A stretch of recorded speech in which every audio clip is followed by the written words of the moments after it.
But Jesus also talked about flowers and fields and money and relationships and politics and helped people process all of those things. My very dear friend Bronwyn Lea wears many different hats. She's the pastor of discipleship in her local church in Northern California.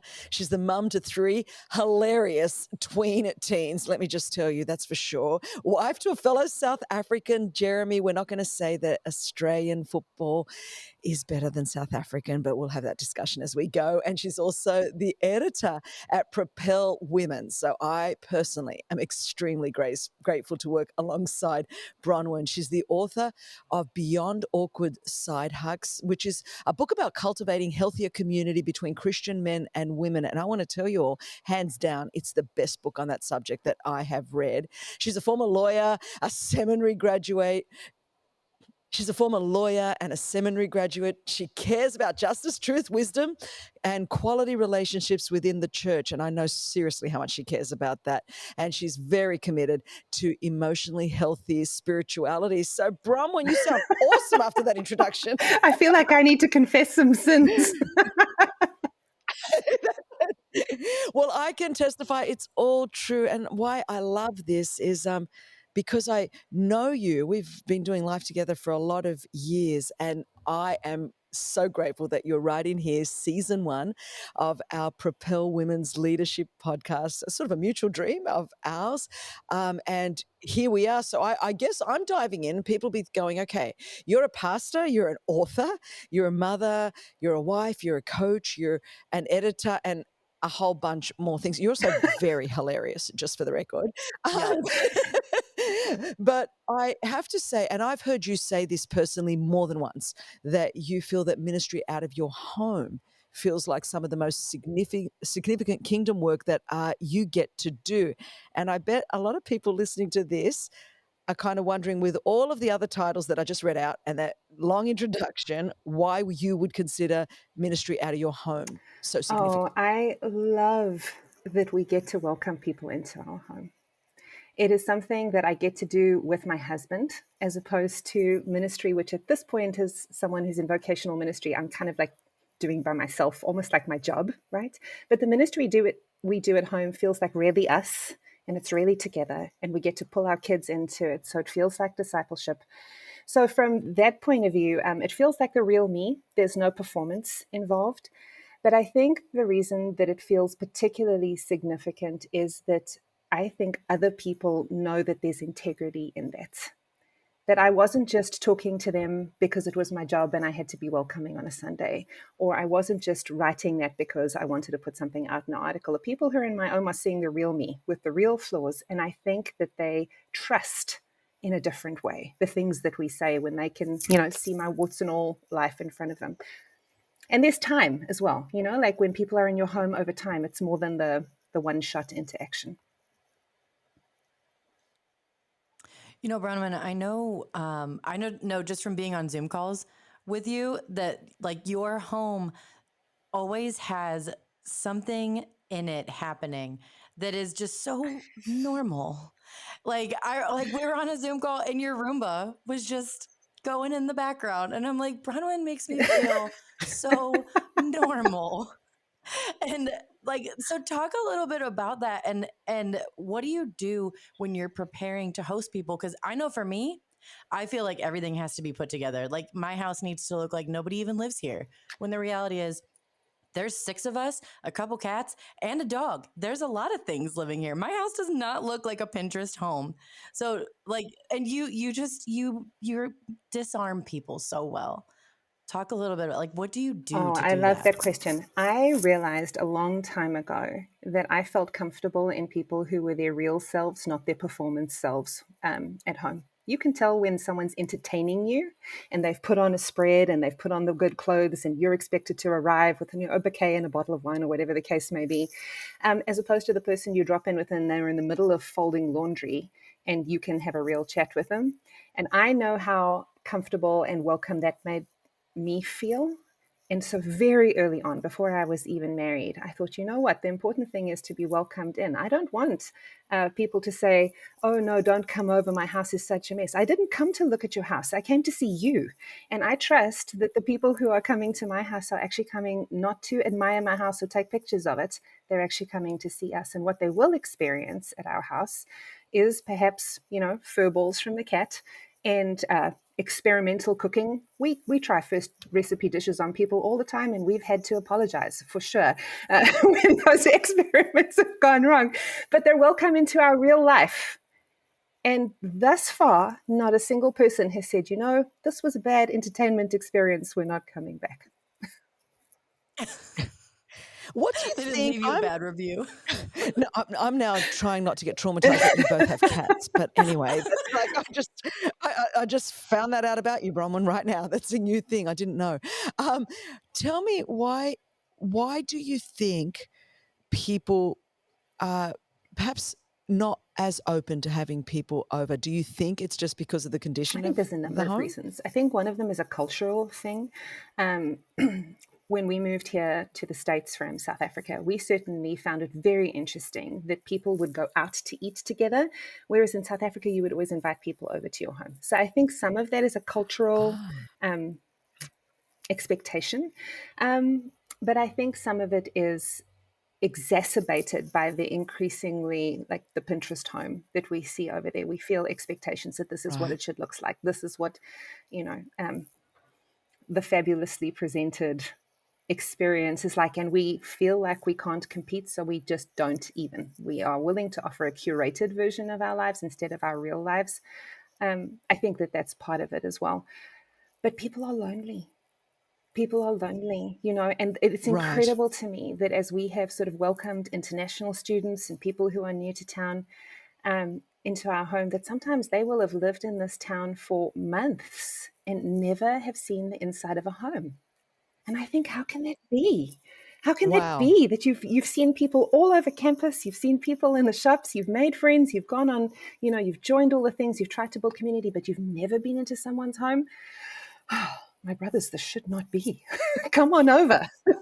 Come and watch Yeah, us. I think I'm just thinking even I'm Greek, so it's such a huge part of our culture as well. And the Greek word philoxenia is, to be so warm, welcoming, come in, that hospitality term. And I think even throughout Scripture, Jesus went to people's homes. I mean, it seemed to be and I get that that's part of Jewish culture as well and Greek culture. Yeah, our house was so bad in the last year that literally I said to my husband, I feel like we're camping. I can't have anyone over because it was like everything was falling apart. I said, so we're going to have to do some renovations because I love our team coming over. I love people coming over. So I think in terms of, I love your commitment to it because I think that people see, I mean, you talked about not faking it, or I think you used another um, term, but you can only kind of entertain people for so long. If they come regularly into your home, they are going to see the real you. And so it's one thing to be able to preach a sermon from a platform on a Sunday, which you do. It's a whole other thing to have to live that when people are coming in at different hours or different times. Do you find it that by allowing people to come into your home, that you have to be more and more the real deal? I think it's required. There needs to be continuity of character wherever we are, um, whenever there's interaction with Right. people. But I will say this, like the risk of having people in my home is that they'll see the real me. For example, they'll see that I snap at my kids when they don't listen to me the second and third and fourth time. And so I'm not on my Sunday best behavior where I'm, oh, sweetie love, you're ignoring me, but let me just like corral you with my kindness. At home, I'm like, put it away. For the love of all that is holy, put on your Totally. shoes, so they get to see the real me when they're at their house. But also the number of people that have said to me, oh, that's such a relief that I'm not the only one that snaps at my kids. Yes. Yes. Oh my gosh. I cannot tell you how freeing that is when I see my other friends with their children and see them kind of let their guard down. And it's like, all right, you know what? If you don't put your shoes on this time, Batman voice is coming out. Like I am moving. I have gone from Mary Poppins to Batman, and mommy's done. Like it's so freeing to see that and to just see people be, like I said, normal. And like, so Bronwyn, tell me, you brought up something that I've never once thought before. And that is that it's so normal here to just meet your friends and go out to eat for dinner. I've never thought, I think I just assumed that everybody everywhere just does that. And so talk to me about this. Like, how do you see sitting across from the table, or sitting across the table from someone, how do you see that differently in your home versus in a restaurant? I have never in my life considered that that would feel different. I love feeding people, and part of what's beautiful about getting to feed people in our home is that it feels like a way of loving them. I love going out to eat with friends. I enjoy good food. I enjoy company and conversation, but it doesn't feel like a way to love them. And having people in my home for a bowl of ice cream or for subpar spaghetti, which is sometimes what it is, still feels like, I oh, will make you I good can't spaghetti. wait. It sometimes feels like part of the bigger hope that we have, which is that in some way people would, when they come into our home, taste and see something of the welcome and the acceptance and the love and the safety of God in a small bite. The number of people who I've heard have a testimony of faith, which says, I used to hang out at my friend's house and their parents were always super welcoming. And that was my entry into Jesus. I thought, I want to be that house. I want to be the house where Wow. where the teenagers feel safe and they have access to the pantry and there are adults who will listen to them and honor them. And the people I've heard who say, nobody welcomed me in, but then there was this one lady who showed me kindness and she took me to church and she introduced me to Jesus. And we've thought, we want to do that.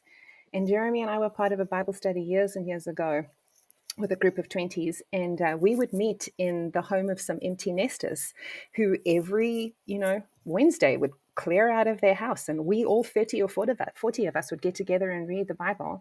And Jeremy said, when we have a big living room, that's something I would like to do, because we can see the generational impact of the way that hospitality, not entertainment, but hospitality, welcoming people into your space so that they can be safe and grow, has impacted us, and we want to do that. So we get to do that now. We have a group of 20s that meet in our house every Tuesday night, and we love it. We love it. And our kids are watching that as well. They have to be quiet and be in a different room. But that's part of their formation. We want them to know that all that we have belongs to Jesus and it's for the benefit of other people. And using our living room right now is a very practical way that they get to participate in that. I love that. And I remember when you guys did a renovation, but it was specifically for this purpose. Like, talk a bit about that, because it sort of puts ideas into people's minds that our homes, our houses, don't just need to be locked up for us, but you guys, with intentionality, did a renovation for the sake of inviting, especially I think these college We students absolutely into did. your And we home. bought a home in an area where our kids went to school. So that we could be a place where people could walk over after school if they needed to. And so there are single women in my community that I've said, feel free to make me your emergency contact for your kids because I live right next door to the school. We can be intentional about some of those choices. But when it came to the remodel, we I think we baffled our contractor because we said, he was like, well, how do you want this house to look? And we said, well, we know how we want it to feel. Poor contractor. We're not actually precious. Like, we want floors that are durable because people are going to walk on them and move furniture. We want soundproofing on the roof because we're expecting that there will be large numbers of teenagers. So we made design decisions just thinking, what is going to help us to have people in our space and be okay with it? There was one time I bought a beautiful white rug. It was lovely. And on the first night that we had a small group in our house of college students, someone poured a cup of tea all over my brand new white wool rug.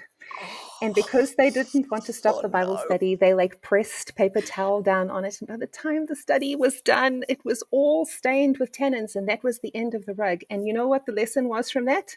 That rug is too nice. Like, it can't be part of our house. The rug is supposed to serve the people, not people serving the rug. So the rug's got to go. It's awesome. That's what someone's hyperventilating listening to this right now. It's like, I want the rug, the people are going to go. What do you mean? Which actually is the thing. You've got tweens, teens, okay. They're not consciously thinking about the rug, Bible study or not. So your kids' friends, people literally are hyperventilating, thinking, how am I going to allow these kids from homes I don't know, from families I don't know, from backgrounds that I don't know, come into my home? How do I know that they're not going to take my kids down a bad path or introduce them to things that I am not comfortable with? I mean, okay, so that's reality for parents and people. Yeah, that's totally true. And we are very quick to invite people into our space, but that does not mean that we let our children go into all other spaces. So, I mean, yes, we want to be people who are very hospitable, but we also do sometimes say no to things.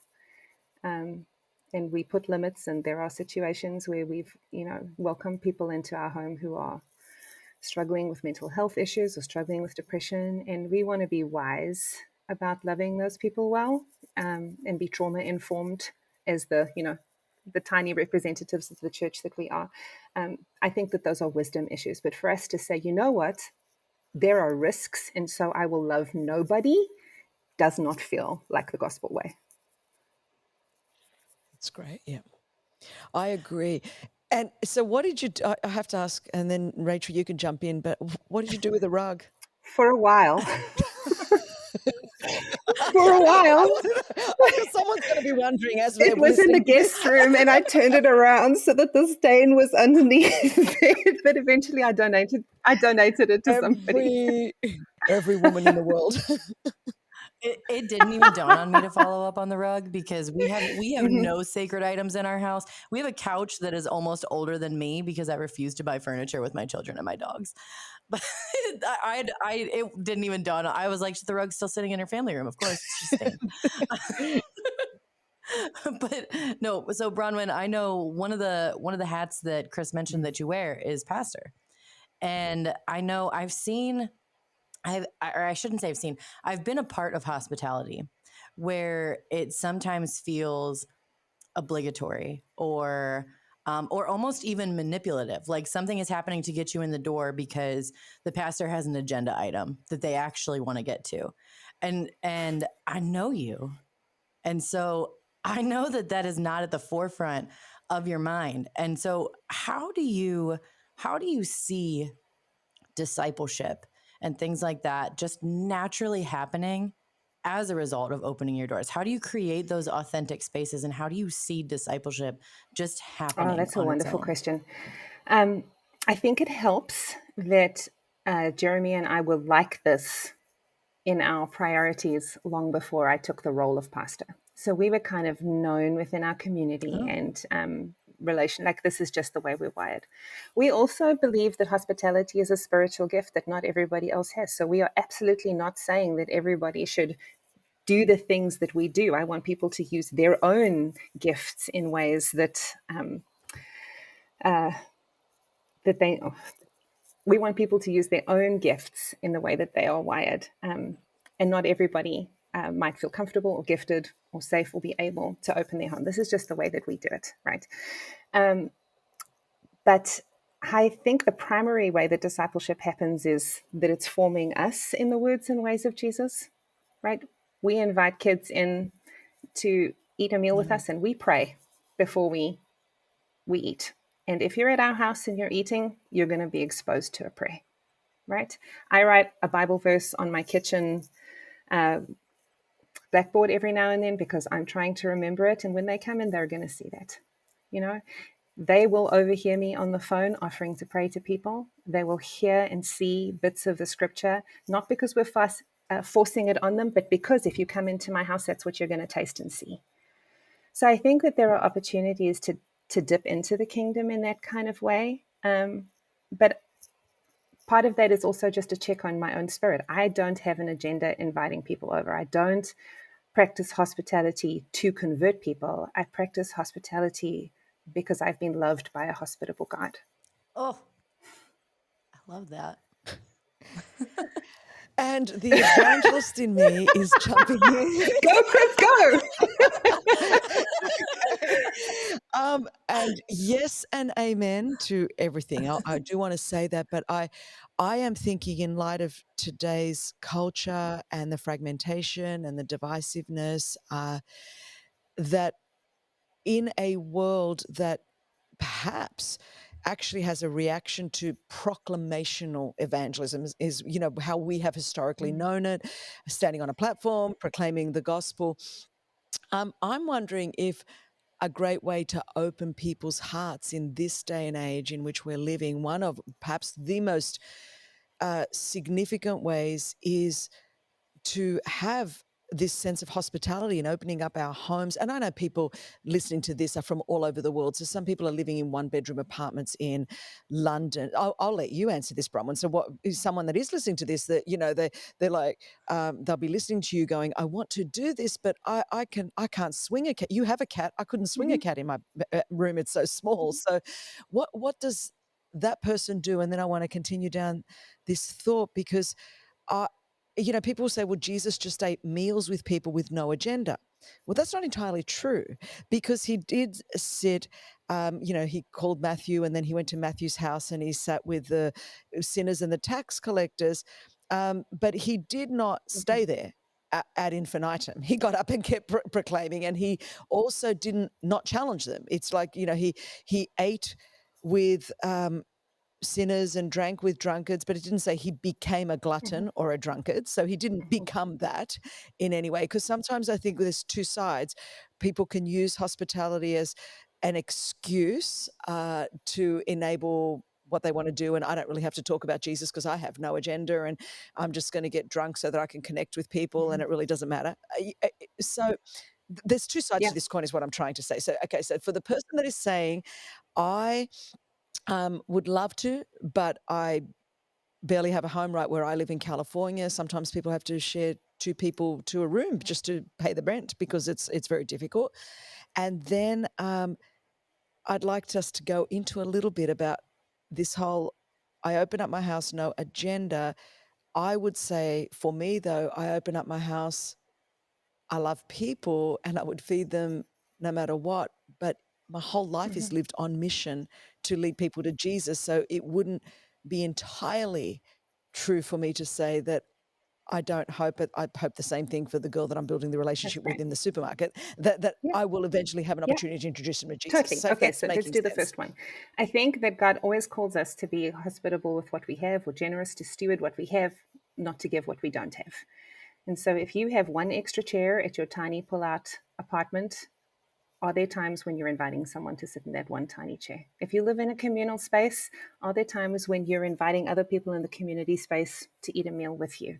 I have lived in very tiny places, and we've crammed people in. The best Thanksgiving we ever threw was in the house we live in now, when we had gutted the kitchen and we had literally no kitchen appliances. But I wanted to have people over for Thanksgiving, and we did it in crock pots in the garage on like fold-out tables.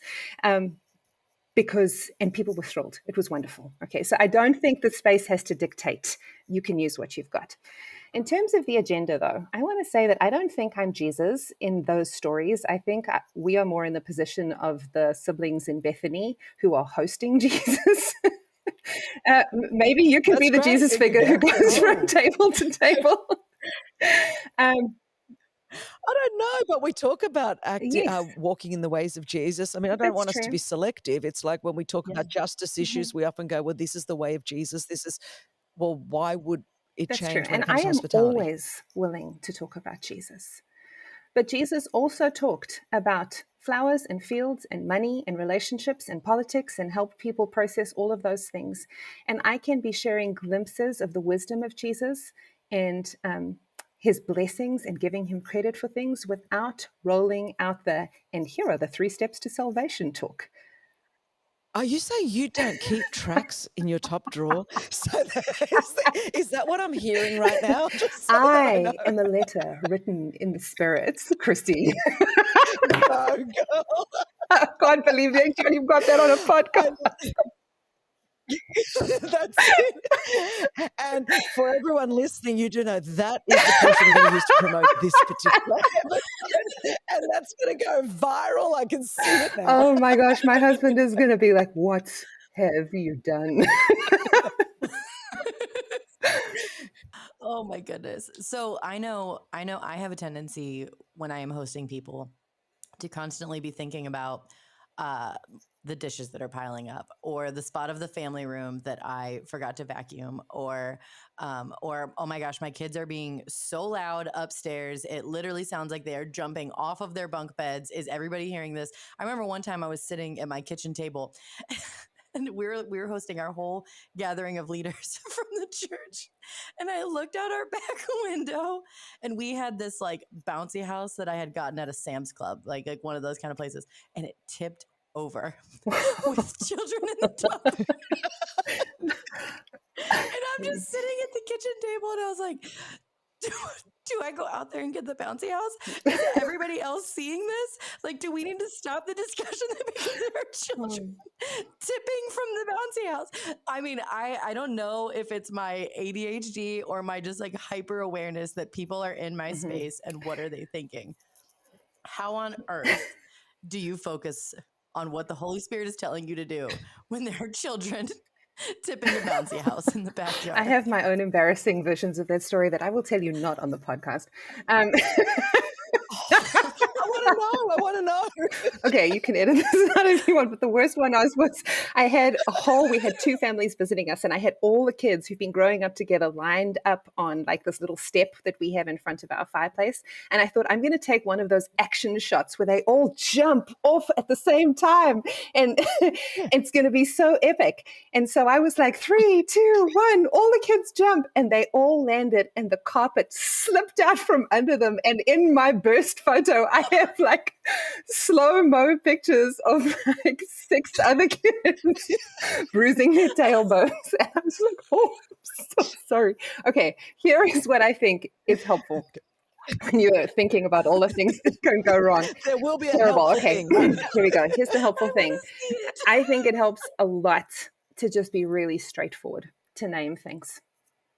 You know, if you're silently dying about the spot on your carpet or about your kids causing havoc upstairs, just say, oh, don't mind that spot, or oh, I'm sorry about the kids upstairs, they're distracting me, or are they distracting you? But just name the thing, and it will settle you down because it doesn't feel like an elephant in the room, and it gives them an opportunity to 99% of the time say, oh, I hadn't even noticed, and it'll settle you down. So I think just practicing, oh, okay, if it's come to my mind, especially if it's come to my mind twice, I'm just going to clear the air and say it. It's one of the ways of being vulnerable with people.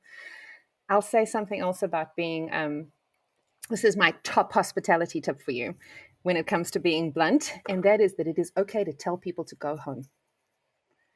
And I practice this frequently because I could not continue to have people in my home if I didn't have time limits. And so it's become something of a joke among the people in my house where I will walk into a room and say, okay, I love you all. Time to go now. I love you all. Good night. And everybody packs up and they go, right? Because they know they're welcome back again. And it means that it builds trust, right? Because they're not afraid of overstaying their welcome. They know that I will tell them when the time is up. And because I preface it all with, you know, like, I love you, we're done. I've never had someone take offense to that, but it's super freeing. I initially thought it was so rude, but it's super freeing to people. And everyone's like, this has been great. We've had fun. We'll see you next time. I agree. I think it creates great safety. I'm the joke as well. I'm like, okay, I love you all. Don't let the door hit you on the way out. Have a great night. It's like, and everyone knows that. But here's my last question as we're wrapping up. You know, you're inviting people into your space, so they bring them with them. Is someone listening? How cognizant are you of what's going on in those people? How they are?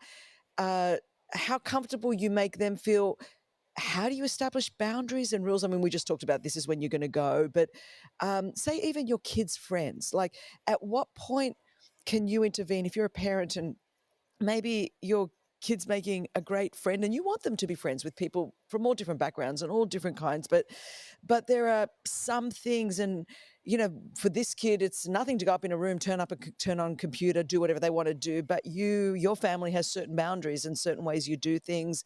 How do you navigate all of that? Because once you start bringing other, especially when it comes to our kids, starting bringing other people in, a lot of people, it's not that they don't want people into their home, they really are afraid of what might happen. Yeah, we have a I my think, house, my yeah, rules kind of philosophy, right? So you we do. have, at practical level, we have very, very stringent internet filters, and anyone who wants to join our guest Wi-Fi can do nothing that isn't PG because everything else is blocked, right? So like at practical levels, we have open door policies and we have internet filters and stuff like that. And along with that, we have radical welcome. Boundaries don't have to make people feel left out. Boundaries can really make people feel safe. So here, you cannot come to my house and do whatever you want, but you can come to my house anytime. You can eat, you can play board games, we will feed you, we will play table tennis with you, we will swim, we will listen to your stories. You guys can play imagination games. The sky's the limit within these boundaries. I think that's awesome and very liberating. And I would suggest that if anyone goes to Bronwyn's house and she says, let's step outside on a step for a photo, that you resist the That's opportunity to wisdom do right there. that. And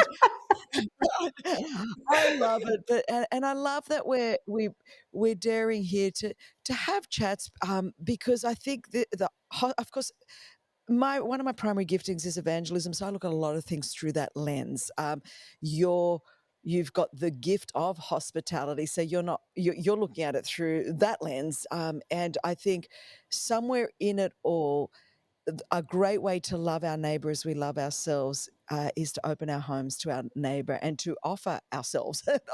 Here we are, and I don't know that we're any more ourselves than we are in our homes. So I think it is great. And Bronwyn, we could talk forever, and we are going to talk again, there's no doubt, because we have got lots more to laugh about. And so I want to just say thank you, though. And, for those of you that are listening and watching, Bronwyn's details are listed and tagged in the description of this episode. So I want you to keep up and connect with her further, especially get her book, because it is so, so good. And so for our listeners, we love each and every one of you. We appreciate you. And I just want to thank you so much for joining us here at the Propel Women podcast. And don't forget, we will see you right back here next week. Thank you so much for joining us today. Make sure to subscribe to this channel to get notified every time a new video is posted. We are so glad that you're here and look forward to seeing you next week. God bless you.